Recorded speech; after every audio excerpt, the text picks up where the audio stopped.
오늘은 조금 늦었죠. 하나님의 말씀은 고린도후서 2장 1절부터 17절까지입니다. 사실 2장 1절부터 11절까지 내용을 상세하게 이해하는 게 좀 쉽지 않죠. 그런데 이 이야기는 사실 1장 12절부터 계속 이어지는 이야기예요.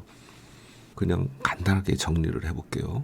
고린도 교회에 바울을 반대하는 사람들이 상당수가 있었고 도덕적으로 용납할 수 없는 그런 죄를 지은 사람들이 있었어요. 그러다 보니까 바울 입장에서는 고린도 교회에 가면은 그런 문제들을 처리할 수밖에 없고 그 과정에서 고린도 교회 성도들이 많은 상처를 입을 수밖에 없고 고통을 당하는 모습을 보면서 바울 또한 심하게 고통을 당하고 근심할까 염려가 되었던 거예요. 그래서 당초에는 고린도를 방문을 하고 거기서 육로로 마게도니아 지방으로 갔다가 다시 고린도 교회 쪽으로 와서 배를 타고 아시아 쪽으로 오려고 생각을 했었던 건데 이 계획을 변경했어요. 그래서 자기가 직접 가지 않고 편지를 써서 디도라는 사람 손에 들려서 고린도에 보냈어요. 그런데 문제는 디도를 드로아라는 곳에서 만나기로 했는데 못 만난 거예요. 그 당시 장거리 여행이라는 건 매우 위험했어요. 언제 어디서 강도를 만날지도 모르고 수많은 위험이 도사리고 있었기 때문에 디도에게 무슨 일이 일어난 건가? 고린도 교회는 어떻게 되었는가?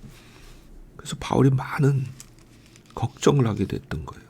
그래서 드로아에서 바울이 마게도니아 지방으로 그냥 배를 타고 바로 건너가 버린 거예요. 그런데 너무나 다행스럽게도 마게도니아에서 디도를 만나게 되죠. 지금 한 이야기가 이 전체 상황의 배경이에요.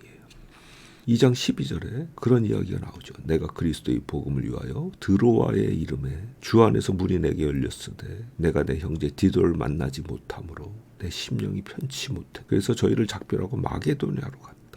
드로아는 바로 마케도니아 지방으로 건너갈 수 있는 항구 도시. 거기서 디도를 못 만난 거예요.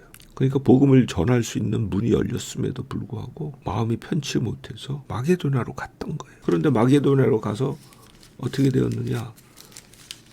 7장 5절에 보면요.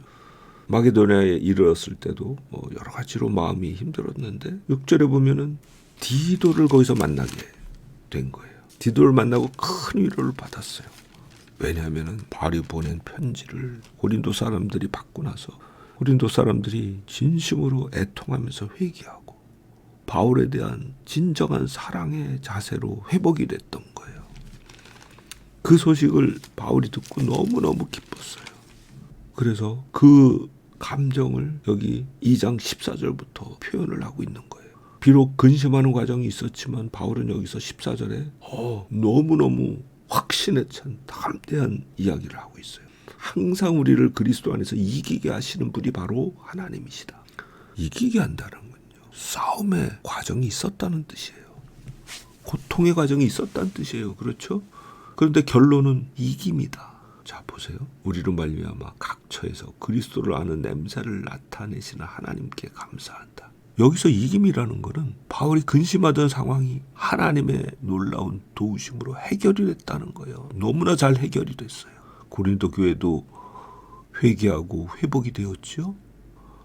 그리고 디도도 평안하게 여행을 마치고 만날 수 있게 되었죠. 이겼어요. 그런데 바울은 그렇게 이기게 된 것이 하나님께서 우리를 통해서 그리스도를 아는 냄새를 나타내시는 거다. 그리스도를 아는 냄새가 뭐예요?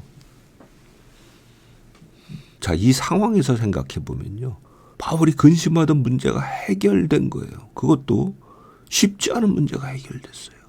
옆에서 봐도 저 문제 해결될까 싶은 문제가 해결이 됐던 거예요.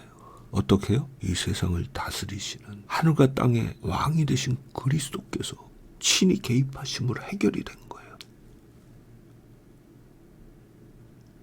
그러니까 그 결과 이기게 된 건데 그 이기게 된 것은 곧 그리스도의 냄새가 나타난 거예요. 그리스도의 냄새는요. 그를 믿는 자들이 삶에서 만나는 도전적인 문제들, 어려운 문제들 그 가운데서 기도하고 하나님을 의지할 때 기적적으로 해결되는 것을 통해서 나타나는 거죠. 마치 우리가 그저께 읽었던 고린도후서 1장 앞부분에 아시아에서 당한 환난, 힘에 지나도록 심한 고생을 받아서 살 소망까지 끊어지고 마음에 사형 선고를 받은 줄 알았던 그 상황에서 바울이 벗어났잖아요. 어떻게? 많은 성도들의 기도를 통해서. 물론 본인들이 기도했겠죠. 그걸 통해서 그리스도의 냄새가 나타난 거잖아요. 이번에도 또 그런 거예요. 하나님의 기적적인 손길을 바울은 이 과정에서 보았고, 바울만 본 게 아니라 그 주위 모든 사람들이 본 거예요.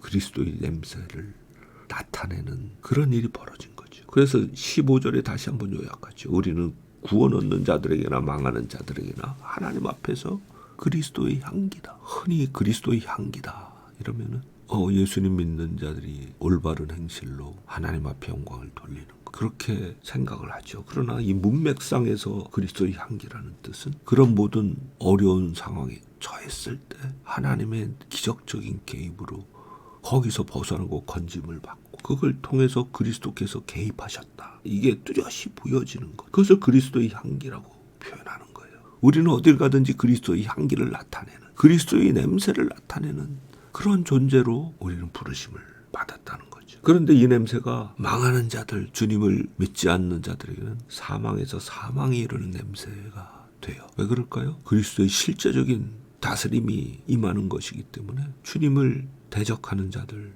주님을 부인하는 자들에게는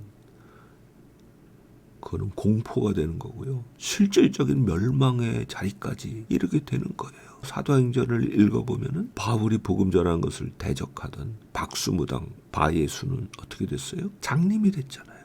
그렇죠. 우리의 삶이 그리스도의 기적적인 통치가 드러나는 삶이 되면요, 주님을 대적하는 자들에게는 그거는 사망에서 사망에 이르는 냄새. 이거 그냥 추상적인 얘기 아니에요. 구체적인 저주와 죽음으로까지도 이어질 수 있는 그런 주님의 통치의 손길이 드러나는 걸 뜻해요. 반대로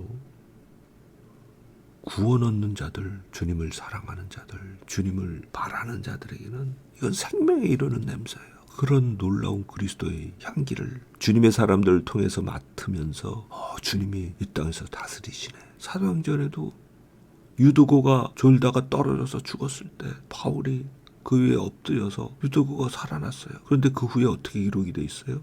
사람들이 살아난 유두고를 보고 큰 위로를 받았다고 되어 있어요. 왜요? 주님이 이렇게 살아서 역사하시는구나. 그걸 보게 되기 때문이죠. 이렇게 우리가 그리스도를 아는 냄새를 풍기는 자로 살아가게 되면요, 구원을 얻은 자, 예수 믿어 생명을 얻은 자들에게는 생명으로 이르는 냄새, 그 냄새가 진동하게 되게 있어요.